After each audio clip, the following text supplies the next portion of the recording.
Jana, vamos agora para os destaques da semana. Eu coloco a vinhetinha, viu? Certo.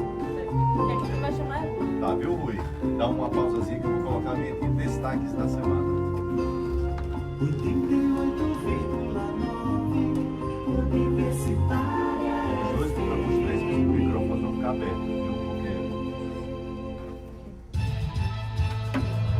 A partir de agora, a Universitária apresenta Contrafluxo.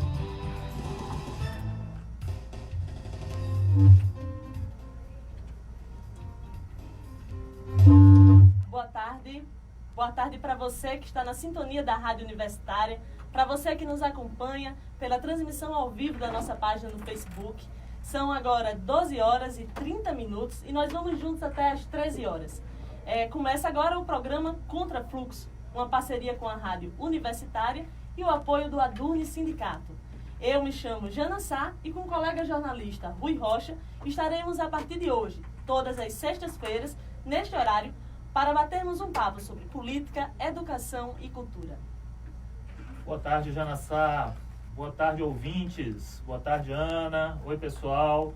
Então, está começando o Contrafluxo, né? Vocês podem participar, enviar comentários, perguntas, pela nossa página no Facebook. Né? Podem buscar lá, Programa Contrafluxo no Facebook e interagir com a gente. Aproveito também para convidar vocês a participarem também pelo WhatsApp. Né? O WhatsApp é 981314441. Tá? Pode mandar comentário, pergunta.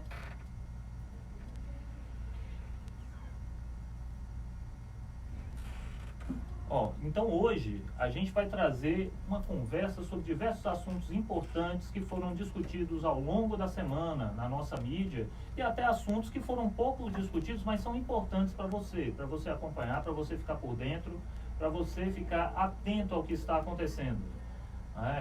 E sempre de uma maneira direta, clara, e na medida do possível, nem sempre as notícias são boas, né, Jana? Com certeza. Mas na medida do possível, vamos tentar manter o bom humor, vamos tentar provocar você a terminar a sua semana para cima, alegre. Pelo menos descomplicar um pouco, né, Rui, as notícias. Sem dúvida, sem dúvida. Pesados. Então, vamos para os destaques da semana?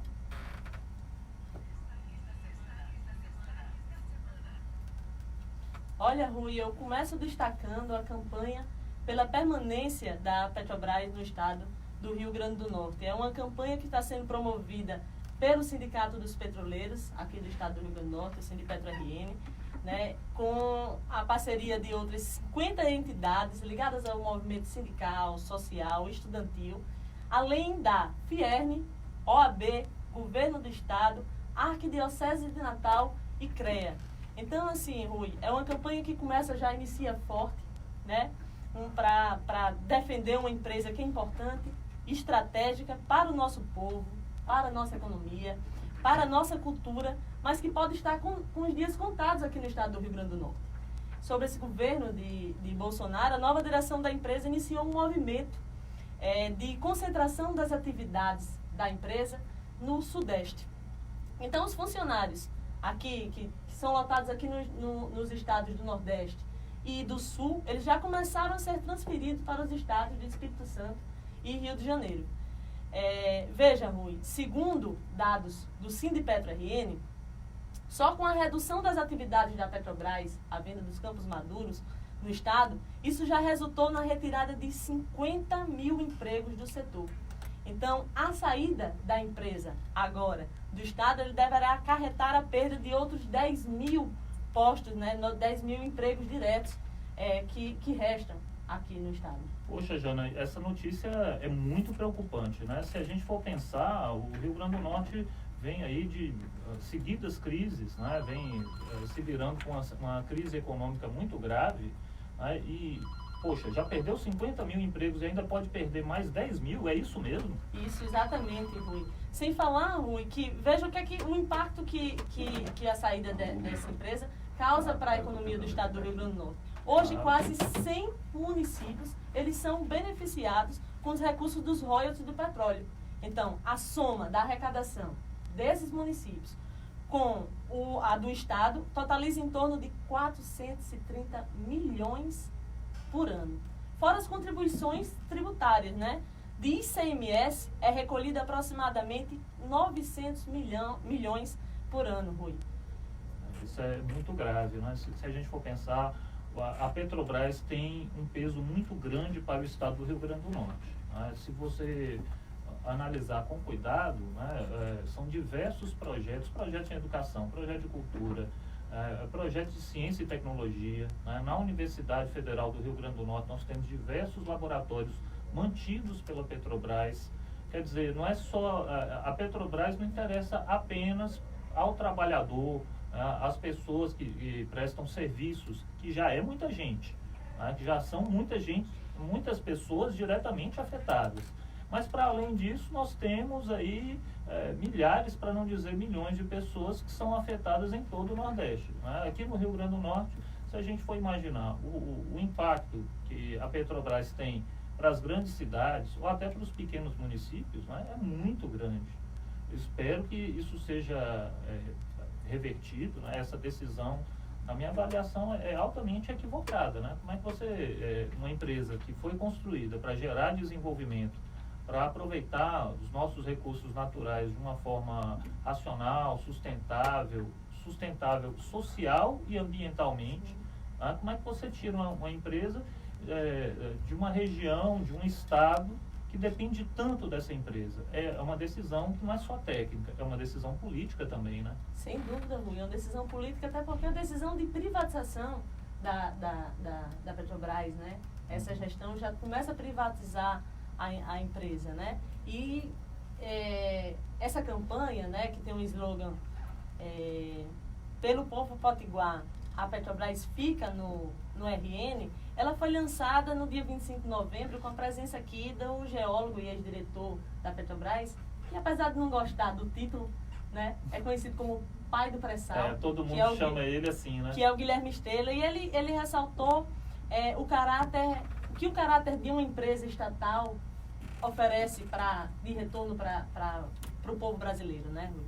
Só uma empresa de caráter estatal, ela pode ter uma preocupação com a soberania do país. Então, vamos lembrar que, fruto do fortalecimento desta empresa, com investimentos do governo federal, o Brasil passou de um país dependente, em 2002, para um país completamente autossuficiente para todo o século XXI, em termos de combustível, com condições também de ganhar autossuficiência em outras áreas, como a energética, né, Rui?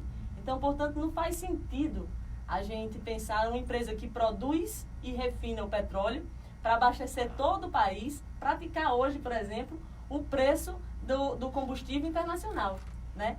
Isso é para o país que não tem petróleo. Essa política de preços propostas por Paulo Guedes só procura favorecer, na verdade, os acionistas da Petrobras e acaba prejudicando o consumidor, nós, né, que pagamos o combustível na bomba.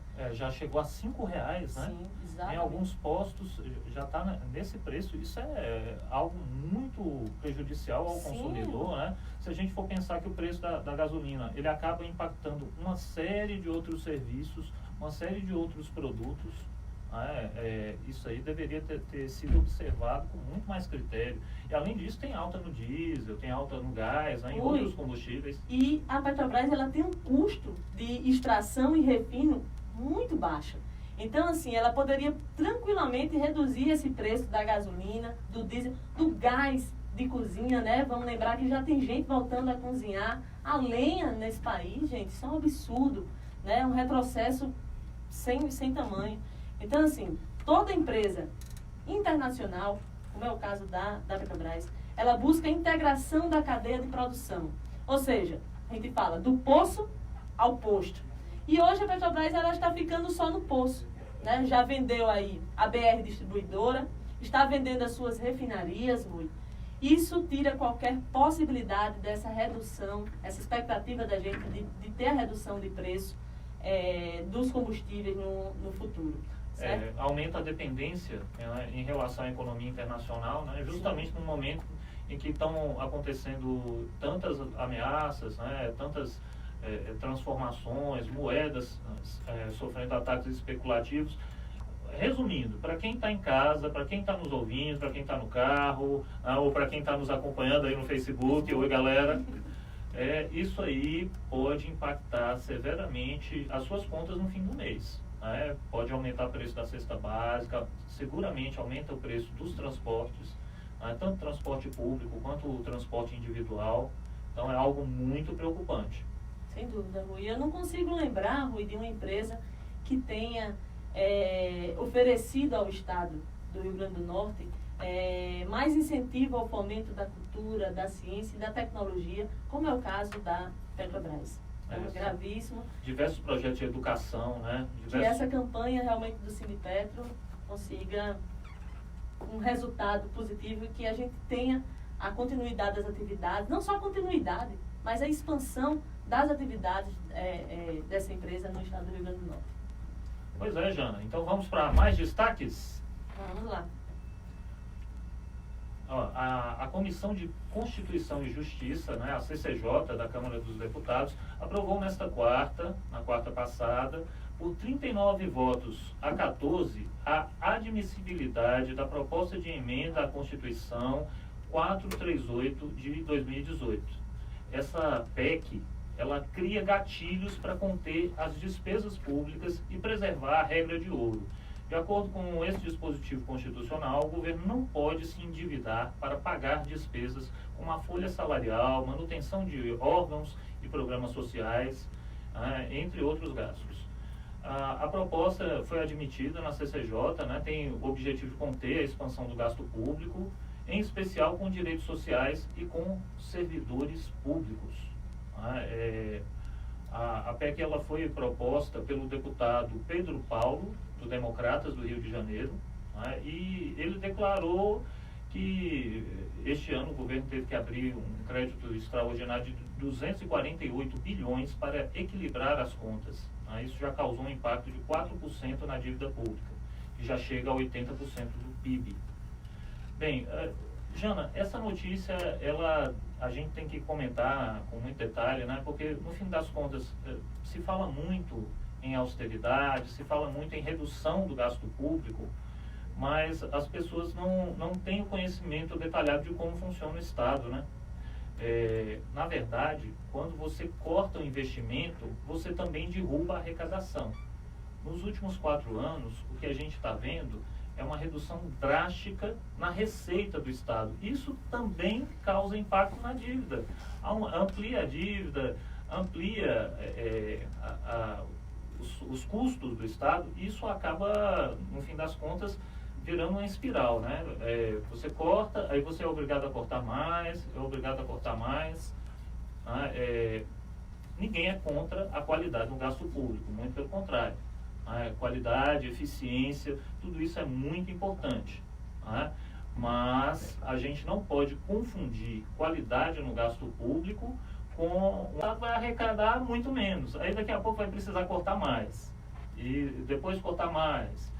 Em suma, a gente fica num giro aí, numa espiral e não avança.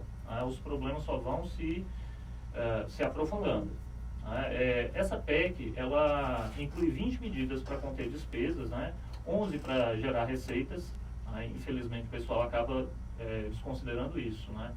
Você pode gerar receitas a partir do Estado e para isso você precisa ter uma visão mais ampla da gestão pública. Entre as medidas previstas na hora de cortar gastos, o Executivo vai ter que reduzir incentivos fiscais, suspender repasses ao Banco de Desenvolvimento Econômico e Social, o BNDES, cortar gastos com publicidade oficial e até mesmo vender ativos e bens públicos. Algumas dessas medidas vale a pena discutir, mas quando você pensa em vender ativos e cortar serviços públicos, a situação fica bem complicada. Mas qual é o ponto mais polêmico dessa PEC aí? É justamente a redução da jornada de trabalho e do salário dos servidores públicos. A PEC também permite demissão de concursados que ainda não têm estabilidade e de funcionários que ocupam cargos em comissão. Então a PEC vai seguir a tramitação, a aprovação na CCJ é a primeira etapa, e essa PEC deve ser acompanhada com muito critério pelas organizações, pelos sindicatos, já tem alguns comentários interessantes na página do DIAP sobre isso, né? O DIAP, que é um órgão que oferece muito subsídio para a gente opinar, para a gente ficar atento sobre o que está acontecendo tanto na Câmara, né, quanto no Senado, e do que pode afetar o trabalhador, a trabalhadora, né, as pessoas que estão aí no dia a dia batalhando para garantir seu sustento. Isso, Rui. Vamos agora dar um intervalo e na volta a gente volta com um destaque para a jornada de luta dos jornalistas em defesa da profissão, né, contra os ataques do governo Bolsonaro à imprensa. E aí a gente está aqui com a jornalista Ana Paula Costa, que é diretora da FENAGE, e no segundo bloco a gente volta com esse destaque, um bate-papo com ela. Agradecer aqui a audiência dos ouvintes da Rádio Universitária e também do envolvimento, da interação aqui na nossa página no Facebook. Né? Agradecer aqui a Márcio Franco, ao Francisco Marcelino, a Fátima Sá. Obrigado pela audiência. O pessoal que está no WhatsApp, né? Mandando um alô pra gente. É isso, a gente volta no próximo bloco. Legal, tem uns comentários que parecia ter sido lido na hora da Petrobras, mas ele foi botando depois. Você volta dizendo sempre a hora. Saindo, dizendo a hora, agora são 12, não sei quanto. Vamos ler os comentários logo no comecinho, bem rápido. Tô preocupado, viu, Rui, que a gente só tem 14 minutos. Ah, mas se estourar um pouquinho, não tem bronca não. Não, né? Porque a gente vai conversar aqui com a Natália. Ai, não. Escolhe dois. Natália, daqui a pouco você não fala, você percebeu, né? Que o negócio é muito democrático, gente. Deixa eu falar. Rui, você quer ler os comentários? Quer que eu leia aqui? É você, porque você tá mais... Até a gente mudar aí...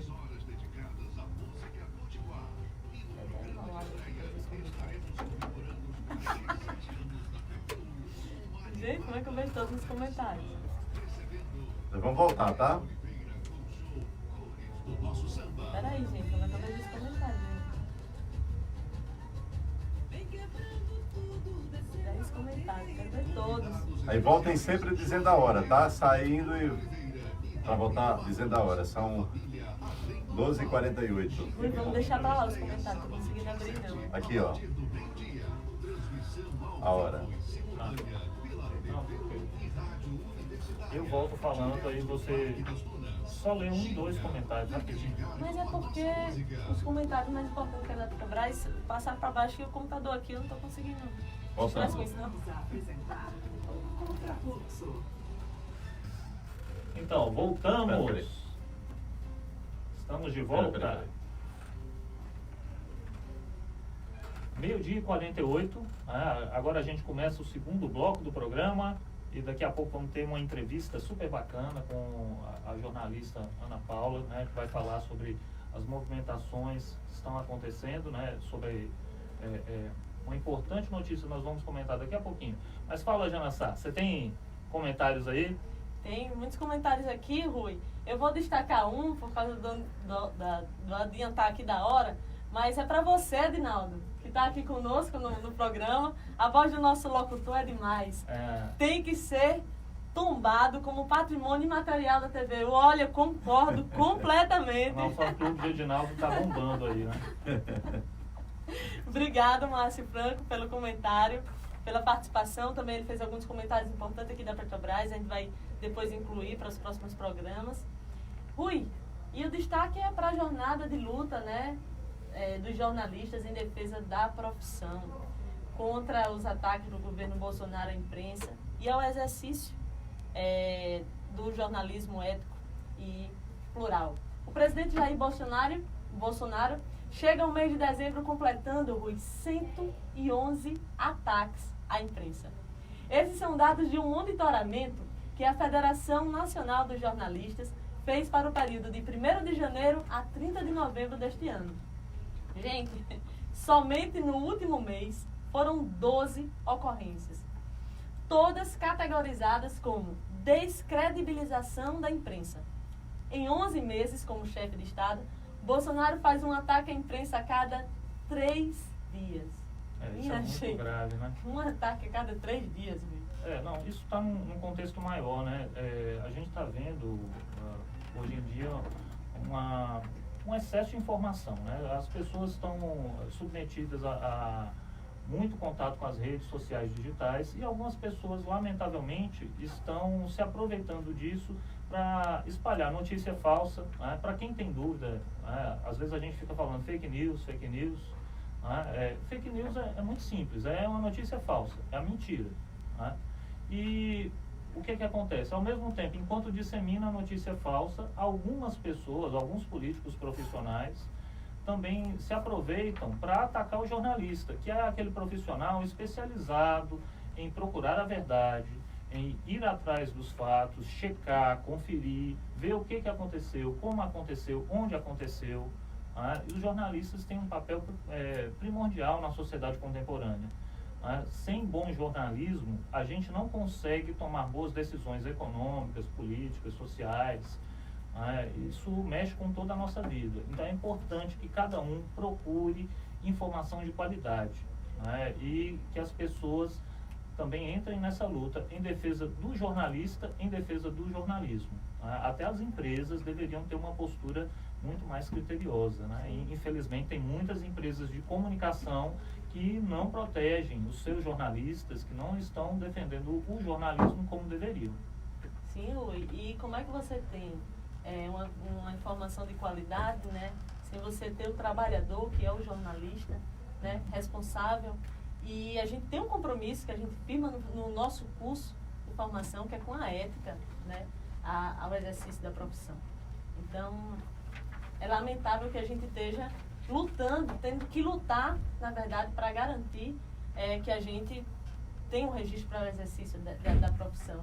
E nesse monitoramento, Rui, só voltando a esse monitoramento, porque achei os dados que a gente pegou na FENAGE muito significativos, né? Muito impressionante. Diz aí, Janassá. A federação, nesse monitoramento, ela leva em conta os discursos e entrevistas oficiais que constam no site do Planalto, além dos textos, né, que ele posta no Twitter, né, na sua conta oficial do Twitter. Agora, o importante a destacar, Rui, é que nesse monitoramento não são levados em consideração os conteúdos de pronunciamento em vídeo, como aquelas lives que ele faz. Então, imagina se você começa a monitorar, hein, Ana Paula, também as lives que ele realiza, que é onde, na verdade, ele fica mais até à vontade para falar mal da imprensa e dos jornalistas. Então, de janeiro a novembro, Bolsonaro chegou à soma de 100 ataques classificados pela FENAGE como descredibilização da imprensa e 11 declarações categorizadas como ataque ao jornalista. Então, veja, Rui, esses ataques de Jair Bolsonaro à imprensa, eles são formas, na verdade, do presidente incitar os seus seguidores, né, a não confiarem no trabalho jornalístico da maioria dos veículos e de nós, profissionais, principalmente. Quando se divulga notícias críticas, principalmente quando a gente divulga notícia crítica ao governo ou à família de Bolsonaro, né? Então, para falar sobre esse cenário de hostilidade aos profissionais da imprensa, né, nós convidamos Ana Paula Costa. Ela é diretora da FENAGE, né, a FENAGE, que é a Federação Nacional dos Jornalistas. Então, Ana, boa tarde, é um prazer contar com a sua presença, muito bom conversar com você. Boa tarde, Rui, boa tarde, Jana, Edinaldo. Gostaria de agradecer o convite, né, o espaço, porque é um tema muito importante, né, no cenário que a gente está vivendo hoje. A informação está sendo mais do que um direito, a gente tem que lutar porque só com é a nossa grande arma, né, dentro dessa democracia. E o que a gente tem visto são ataques sistemáticos do governo à categoria, ao jornalismo. Por um tempo ele focou muito nas empresas, né? Teve uma MP que caducou há uns 4 dias, que inibia a publicação de balancetes em veículos impressos. Ele fez isso com o intuito de diminuir a receita dessas empresas. A receita das empresas, né? E quer dizer, mas as empresas, elas têm um lobby muito maior, têm muito mais força, e elas conseguiram fazer com que isso caducasse. Então, agora ele mira diretamente no trabalhador, no profissional. Essa MP 905, que tira o nosso registro, o nosso direito ao registro, ela é extremamente arbitrária, Primeiro porque ela é inconstitucional. Ela vem com uma bandeira de que é para a geração de empregos, mas na verdade é uma mini reforma trabalhista. Atinge 14 categorias só na questão do registro. Não é só o jornalista, né? É bom lembrar. E está ligada também a essa proposta, a esse projeto da Carteira Verde e Amarela, é isso? Exatamente. É a medida provisória que é chamada da medida provisória da Carteira Verde e Amarela. Isso Ela retira direitos sociais do trabalhador. Totalmente. Né? FGTS, férias, salários vão ser rebaixados. O que eu acho curioso é que se falava que não, vamos retirar direitos para aumentar os empregos. Os direitos foram retirados. Cadê os empregos? Nada. E o que a gente vê é que com essa medida provisória, o que a gente vai ter é cada vez mais corte de postos de trabalho já consolidados, de profissionais já de mercado. A precarização vai ser total, porque você corta o nosso direito à coletividade. Não é simplesmente um registro. Sem o registro, você não vai ter mais aquela convenção coletiva, os sindicatos não vão ter como negociar com os patrões, você vai ser contratado como qualquer tipo de profissional, não vai ser mais obrigatório o contrato como jornalista. Isso faz com que a gente perca algumas coisas que a gente conquistou ao longo do tempo, como a carga horária reduzida, piso salarial, entre outras coisas, né? É complicado, né? Mas, assim, Ana Paula, a FENAGE iniciou uma campanha, né? Então, logo essa medida provisória chegou ao Congresso para análise dos deputados e realizou uma série de assembleias, já iniciou com atos, né? Nós tivemos ações, atividades aqui no estado do Rio Grande do Norte, em todo o país, na verdade, agora na quarta-feira, dia 4. E eu queria que você me falasse um pouquinho dessas atividades, como foram essas atividades, quais são as expectativas da FENAGE com essa pressão junto aos parlamentares para a derrubada da MP no Congresso.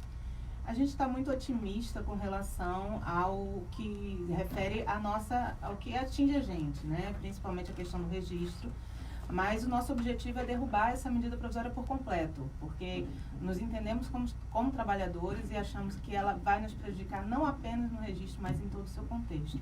A FENAGE chamou a Assembleia Nacional para o dia 21 de novembro. Isso foi muito importante, porque eu acho que fazia um tempo que a categoria não se unificava nessa luta. Então, desse dia 21 de novembro foi apontado o dia 4 de dezembro como um dia nacional de luta. Aqui no estado nós tivemos uma audiência pública na Câmara dos Vereadores. À tarde fizemos um panfletaço no Calçadão do Midway. Temos já marcado para o dia 16, na Assembleia Legislativa, a implantação do Fórum Permanente em defesa do registro profissional, que está sendo feito em parceria com a FITERT, que é a Federação Nacional dos Radialistas. E em Brasília, que está sendo feita uma mobilização mais forte, porque é lá que vai ser votado, né, a medida provisória, a gente conseguiu também uma audiência pública que vai ser realizada no dia 11 de dezembro, na Comissão de Desenvolvimento Econômico, Indústria, Comércio e Serviços.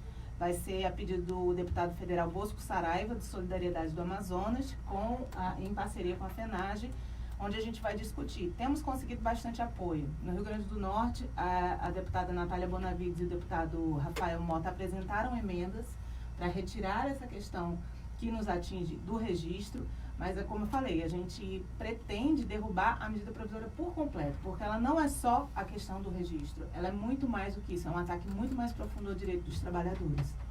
Estamos conversando com Ana Paula, que é representante da FENAGE, né? Ana, fale um pouquinho sobre esse processo que antecede a medida, né? Já havia uma precarização muito grande do trabalho jornalístico, né? A própria queda do diploma em 2009 por uma decisão do STF, né? E como essa medida recente agrava essa situação? Como ela torna essa situação de precarização ainda maior? A queda do diploma, ela já afeta bastante a questão da qualidade da informação, né? Quando você coloca no mercado profissionais que não têm uma formação. A gente sabe que dentro da universidade, a gente não aprende apenas técnicas jornalísticas. É um estudo muito mais humanístico, você aprende a questão da ética mesmo, discute a ética, não aprende, você discute a ética, enfim. E desde essa época a gente vem sofrendo, porque também, paralelo a isso, veio a questão da informatização e isso fez com que as pessoas cada vez acumulassem mais função. poucos são contratados como trabalhadores, a pejotização ela é altíssima na categoria, enfim, e isso tudo tem levado a um adoecimento muito grande, inclusive é uma das pautas da FENAGE para o próximo ano, é a gente fazer esse levantamento de como vai a saúde do trabalhador jornalista, porque realmente a precarização no setor, ela chegou a níveis assustadores e de 10 anos para cá a gente pode dizer que piorou muito. Bom. Obrigada, Ana, então, pela presença, pelas informações e esclarecimentos. Estamos juntos nessa campanha em defesa do exercício da nossa profissão. Sucesso para a FENAGE, conte conosco nessa campanha. E agora vamos para falar de cultura, né? O que rola de cultura no estado do Rio Grande do Norte.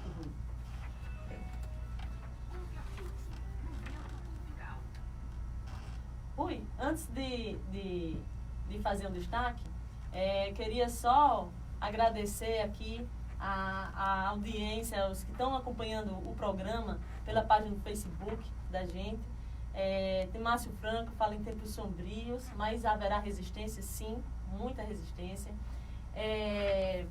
Um comentário de João Soares, que gostou do programa, está gostando do programa, Rui. Obrigada, João Soares, pela audiência. Valeu, João. Obrigado pela audiência. E disse que vamos trabalhar para tornar esse programa um programa diário, não semanal, viu, Opa. Rui? Vamos lá, trabalho, é muito trabalho, viu, gente? Eita, tá faltando trabalho, né, Jana? Tá Buca faltando Dantas, trabalho. querida Buca Dantas, está acompanhando a gente também, parabenizando a iniciativa, gostando do formato, muito massa. Obrigada, Buca. A gente aceita também sugestões, gente, melhora pro programa, né, Rui? Para que a gente vá aprimorando Críticas, nos perguntas. próximos, sugestões, tudo que você tiver. E aí, Rui, vamos começar os destaques da cultura com notícia boa para o audiovisual brasileiro, né?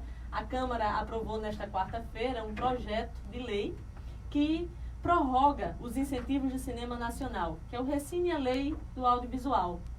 E aí, Rui, o que isso significa para a produção audiovisual no Brasil? Jana, a gente tem uma série de políticas para o audiovisual que são super importantes, né? Que vem desde a criação da Ancine, desde a Lei 12.485, né? A Lei do Audiovisual. São diversas leis que servem para dar suporte para uma indústria que gera inúmeros empregos. Para a gente ter uma ideia, a indústria do audiovisual gera mais empregos do que a indústria química no Brasil. Então, assim, às vezes a gente olha, e claro, a gente tem que ressaltar o aspecto artístico do cinema, né, o aspecto cultural, mas o cinema é muito mais que isso. Né? Gera emprego, gera renda, promove toda uma cadeia produtiva, uma cadeia de desenvolvimento que vai muito além do cinema. Não, essa medida, ela diminui, né, uma série de impostos, né, isenta a cobrança de PIS, COFINS,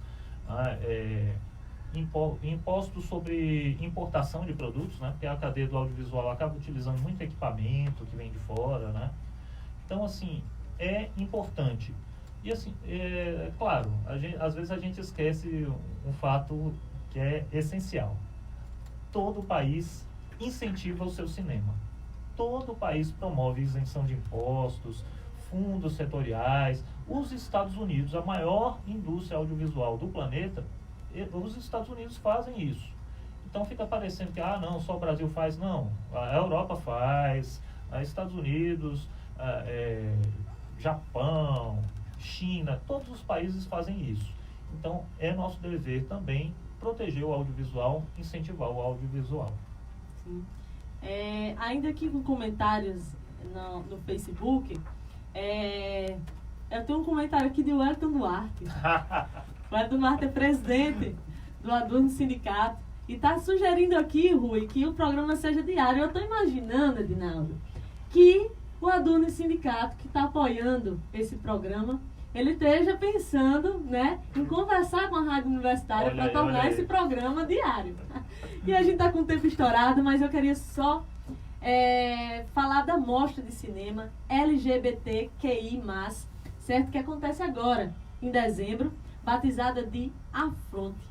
A iniciativa do coletivo Caboré Audiovisual, Rui. Ele acontece nos dias 18, 19 e 20 de dezembro, a partir das 14 horas, no Museu de Cultura Popular de Djalma Maranhão. Olha que iniciativa interessante, Rui. O evento ele tem uma programação de exibição de filmes feitos por LGBTQI+, e que tenham preferencialmente, mas não obrigatoriamente, Rui, em sua narrativa, pautas ligadas a essa área. É importante, hein, Jana? É uma iniciativa importante. Essencial, né? A mostra vai ter um caráter não competitivo, será formada por meio de uma seleção e curadoria de filmes, havendo também filmes convidados na programação. O Caboré é um coletivo super atuante, né? E parabéns por mais essa iniciativa. Cultura é fundamental. A gente tem que acabar com notícia boa, né? Encerra o programa, sexta-feira. Exatamente. 2 notícias maravilhosas, né? Exatamente. Para o audiovisual brasileiro. E também para o audiovisual do Rio Grande do Norte. Né? Exatamente. É isso, galera. A gente está no finalzinho, estamos encerrando o programa Contra Fluxo, mas você pode participar, interagir, curta a nossa página no Facebook. Acompanhe nossas publicações na Nossas página do redes Facebook, sociais. Nossas redes sociais. E isso.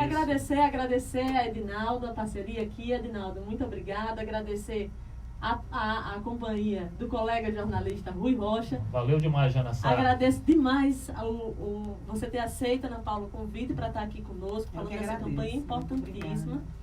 Obrigada. E agradecer a audiência dos ouvintes da Rádio Universitária e de todos que acompanham a gente pela nossa página do Facebook e as pessoas que estão interagindo também conosco pelo WhatsApp. Obrigada a todos. Tenha uma ótima sexta-feira, um ótimo fim de semana. E, Edinaldo, acho que você podia encerrar, na verdade, chamando para o programa, para a estreia amanhã do Ginga, né?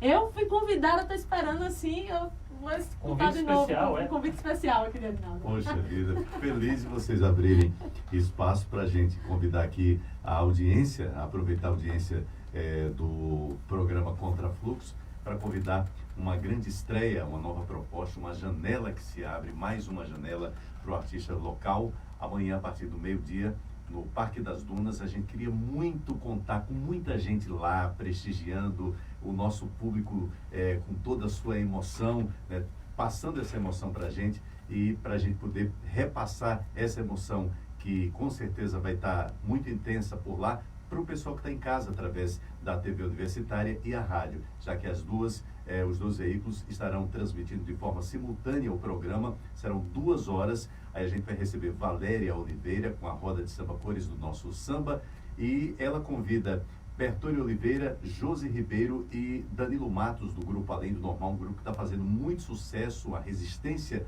do samba lá na zona norte da cidade, vai estar fazendo essa participação no projeto, né, na roda de samba de Valéria Oliveira, Cores do Nosso Samba. Valéria que já realiza esse projeto há mais de 5 anos, com casa lotada em todo canto que vai. Então a gente queria muito contar com a participação de todo mundo nesse maravilhoso projeto, novo projeto da Rádio Universitária, TVU, programa Ginga, estreando amanhã a partir do meio-dia lá no Parque das Dunas. Obrigado. Valeu, galera. Então a gente se encontra amanhã no Ginga e na próxima sexta com mais uma edição do Contra Fluxo.